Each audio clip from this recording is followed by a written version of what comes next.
जय श्रीराम मंडळी, सगळ्यांचं परत स्वागत आहे आपल्या नवीन ब्लॉगमध्ये.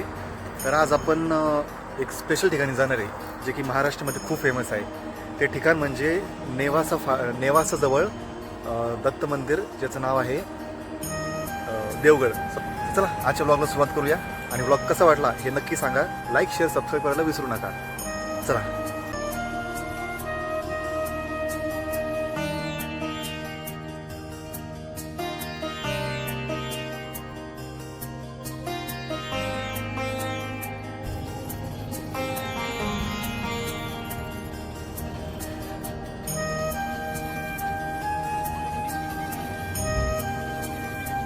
तर या ठिकाणी आपल्या वॅगनरचं CNG जरा संपायला आलं होतं.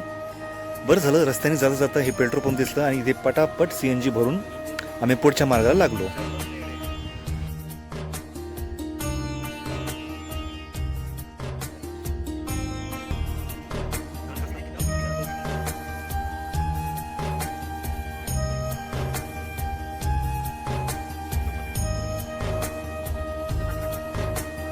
आणि भरपूर वेळ झाला ड्राईव्ह करून.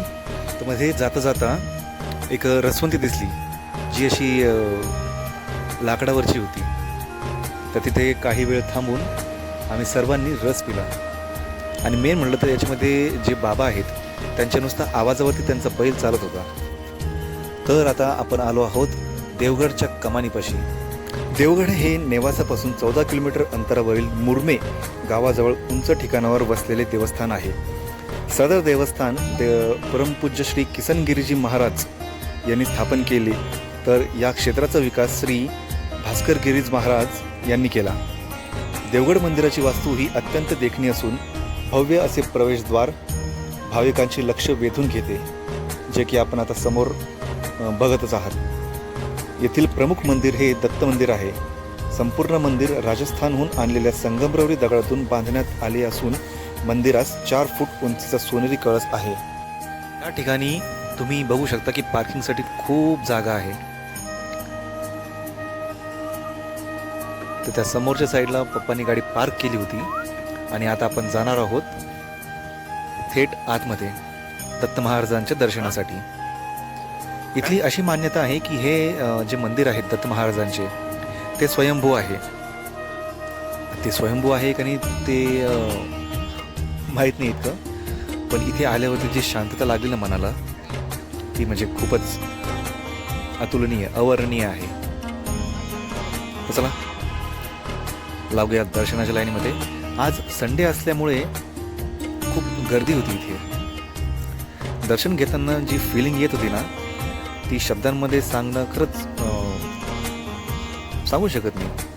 फक्त मोमेंट एन्जॉय करायचा आणि बस. तर तुम्ही बघू शकता या ठिकाणी दोन्ही साईडला नारळाची अशी खूप उंच झाडं आहेत. आणि हे आली दत्त मंदिराची मेन कमान. तर चला डायरेक्ट आतमध्ये जाऊया आणि घेऊया दत्त महाराजांचं दर्शन.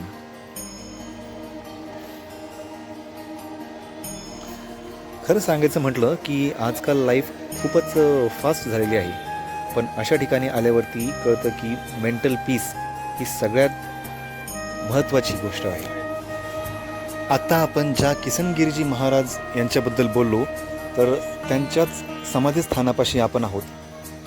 इथे आल्यावरती सर्वात पहिले या समाधीस्थानाचे दर्शन घ्यावे लागते. त्यानंतरच आपण दत्त महाराज मंदिरच्या लाईनीमध्ये उभं राहू शकतो. तर इथे सर्वात वरती जिथे किसनगिरीजी महाराजांचे समाधीस्थान आहे त्याच्यावरतीच किसनगिरीजी महाराजांनी जे जे साहित्य आतापर्यंत वापरले त्या सर्व साहित्यांचा संग्रह या ठिकाणी करून ठेवला आहे. तर या ठिकाणी तुम्ही असं बघू शकता की त्यांनी महाराजांनी वापरलेले कमंडलू, त्यांची गादी, त्यांची व्हीलचेअर, हेच नाही तर त्यांनी आतापर्यंत जितके बी साहित्य वापरले आहेत, त्यांची छत्री, दिवे, पुस्तकं, मूर्त्या वगैरे सगळं सगळं सगळं या ठिकाणी त्यांनी व्यवस्थित सुंदर अशा प्रकारे संग्रह करून ठेवला आहे. तर या ठिकाणी आपण प्रवरा नदीचं दर्शन घेतल्यानंतर आपण लागूया दत्त महाराज मंदिराच्या लाईनमध्ये.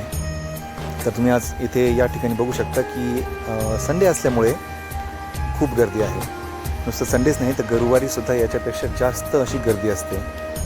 तर या ठिकाणी आपण जसं व्लॉग शूट करत होतो तसं मागून वॉचमॅन काकांनी आपल्याला इशारा दिला की व्लॉगिंग वगैरे किंवा फोटो वगैरे इथे जमणार नाही, तर मोबाईल कृपया खिशामध्ये ठेवा. तर मी कुठं ऐकतो, घेतला मोबाईल, ठेवला खिशामध्ये, पण व्हिडिओ बंद नाही केला.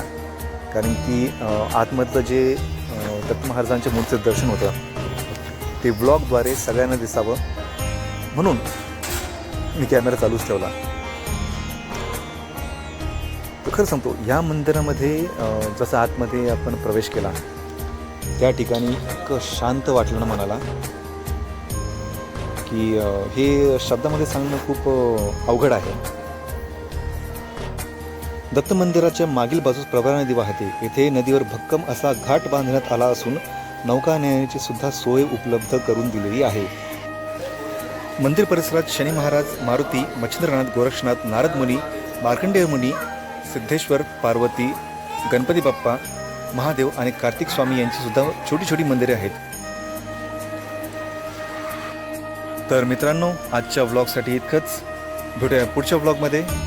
तोपर्यंत जय श्रीराम.